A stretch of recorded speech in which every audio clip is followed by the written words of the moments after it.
Hi, this is a MacBook Pro from the middle of 2014.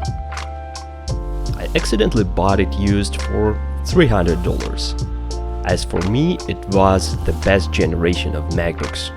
They were durable, lightweight, and extremely maintainable. They also had comfortable and reliable scissor keyboards. This one has a problem. The left speaker is wheezing and clicking. Listen to this distorted sound.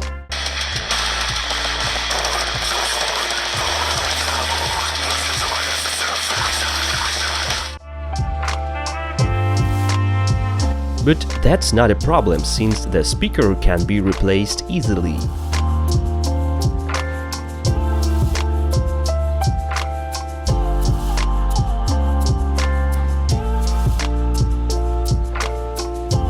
We need two Torx T5 and Pentalo 1.2 screwdriver. Now for the disclaimer. Don't believe me because I'm not a professional electronics engineer.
Well, now it sounds much more better.